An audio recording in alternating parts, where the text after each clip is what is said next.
kagalawan, isang maganda at mapagpalang araw na naman para sa ating lahat. Kung nung nakaraan mga kagalawan ay pinag-usapan natin yung paano natin nire-repack yung ating wheel bearing, front wheel bearing o hub bearing. Ngayon naman po, kung sakaling inabot na talaga na nagkatama yung ating bearing, ano naman yung mga palatandaan? Yan yung pag-uusapan natin sa araw na ito mga kagalawan. Samahan niyo po ako. Ayan, ito tuloy po tayo. Isang mabilisang pag-uusap lang para at least hindi naman masayang tong araw na ito. Sa hindi nga pala nakapanood mga kagalawan dun sa pagpapalit, paano natin ginagawa yung pagpapalit o pagre-repack ng grasa ng ating wheel bearing, ilalagay ko na lang po yung description po o link sa baba. Pwede nyo pong panoorin.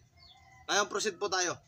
Pag inabot po yung ating bearing ng pagkasira, simulan natin sa posibleng natuyuan pa lang siya. Yung pag-check po niyan mga kagalawan, habang tayo tumatakbo, nasa biyahe yung ating sasakyan, buksan po natin yung bintana. Pagbukas natin ng bintana, papakinggan natin. Kadalasan dyan, pagka maliit pa yung tama, lumalabas yan. Pagka nandun na tayo sa high RPM na tayo, mataas na yung takbo, yung takbo ng ating mga sasakyan. Pagpalagay natin, mga nasa 60, 50, 60 up. Doon po yan nagsisimula. Yung una po dyan, pagka maliit pa yung tama, yung maririnig po natin mga kagalawan ay matining na yan. Kung i-describe ko, para pa lang siyang para pa lang yung sipol.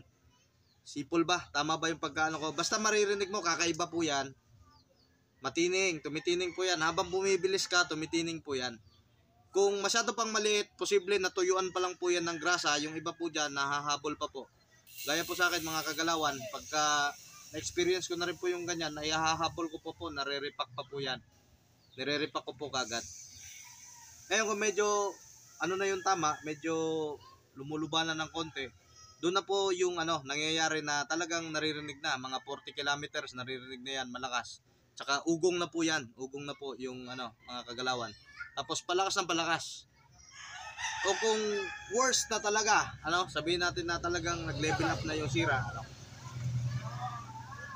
may ugong, tsaka na yan, ramdam mo na yung kalog. Iba na yung na sasakyan natin dyan. Pagka iba na yung takbo. Nararamdaman na natin yan pagka bumabiyahe tayo mga kagalawan. Yung iba naman, yung paraan naman dyan mga kagalawan, tsaka magandang magandang pagkakataon din na i-check nyo yan pag sakaling nagpa-change oil kayo o may pinagawa kayo sa inyong sasakyan na inangat po siya nasa shop o nasa mga gasoline station na meron po silang lifter.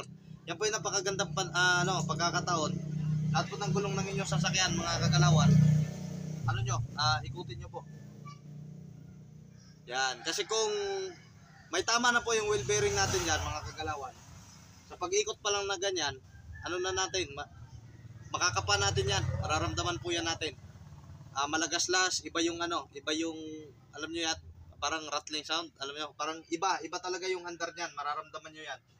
Yung iba naman yan, habang iniikot, nakahawak sa sasakyan, kasi kung wala siyang ingay, wala siyang pero merong vibration, nararamdaman nyo po yan sa sasakyan o dito po kayo.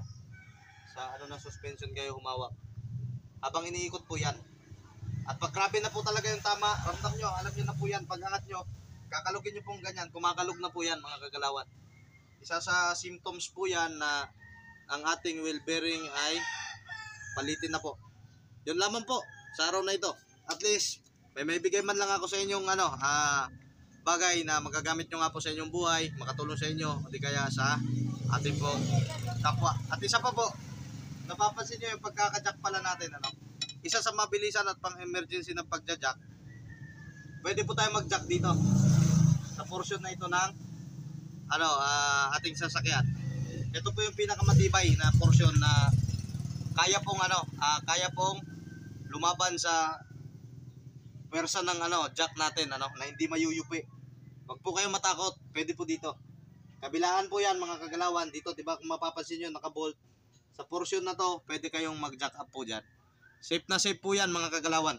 Kung mapapansin nyo, pakita ko sa inyo pero in-improvise, ginawa na nating upuan kasi ito. Yung mga jack stand po na ganito, mechanical style na jack. Di ba pot may uka po siya mga kagalawan? Yung provision po na yan ay talaga pong ginawa sinadya para po yan dito. Okay, yun lamang po. God bless us all.